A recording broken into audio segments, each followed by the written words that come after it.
जब भी कोई हिंदू राजपूत किसी मुगल की गद्दारी की बात करता है तो कुछ मुगल प्रेमी उसे जोधाबाई का नाम लेकर चुप करा देते हैं। बताया जाता है कि कैसे जोधा ने अकबर की अधीनता स्वीकार की थी और उससे विवाह किया था, परंतु अकबरकालीन किसी भी इतिहासकार ने जोधा और अकबर की प्रेम कहानी का कोई वर्णन नहीं किया है।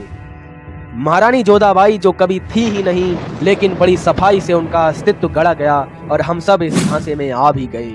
उस समय के इतिहासकारों ने अकबर की सिर्फ 5 बेगम बताई हैं, जिसमें पहले नंबर पर आती हैं सलीमा सुल्तान, दूसरे नंबर पे आती हैं मरियम उर जवानी, तीसरे नंबर पे आती हैं रजिया बेगम, चौथे नंबर पर आती हैं कासिम बानू बेगम, 5वें नंबर पे आती हैं बीबी दौलत साद।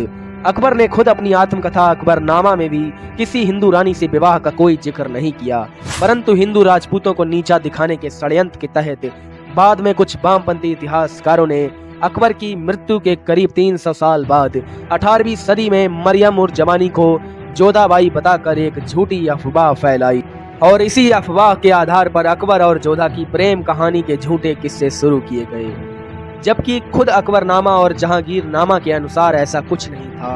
18वीं सदी में मरियम को हरकाबाई का नाम देकर उसे मानसिंह की बेटी होने की पहचान दी गई।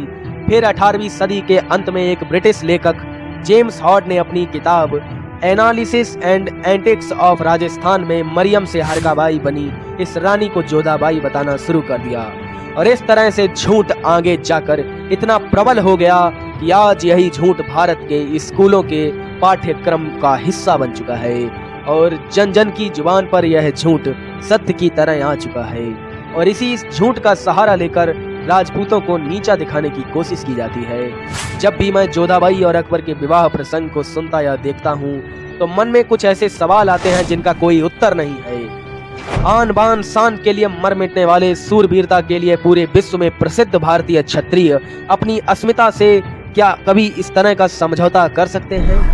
हजारों की संख्या में एक साथ अग्निकुंड में जौहर करने वाली छत्राणियों में से कोई एक अपनी इच्छा से मुगल से विवाह कर सकती है भला?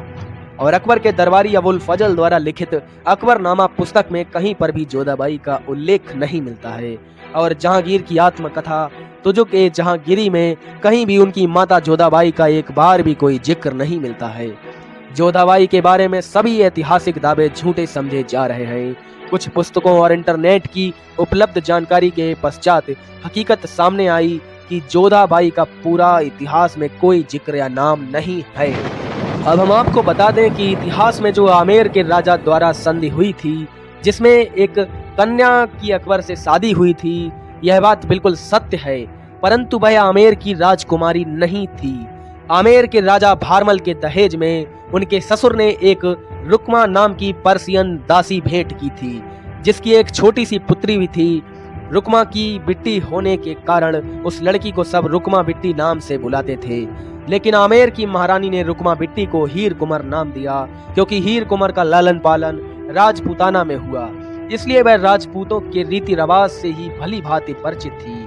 राजा भारमल उसे कभी हीर कुंवरनी तो कभी हरका कहकर बुलाते थे। राजा भारमल ने अकबर को बेवकूफ बनाकर अपनी पर्सियन दासी रुकमा की पुत्री हीर कुंवर का विवाह अकबर से करा दिया, जिसे बाद में अकबर ने मरियम उज जवानी का नाम दिया।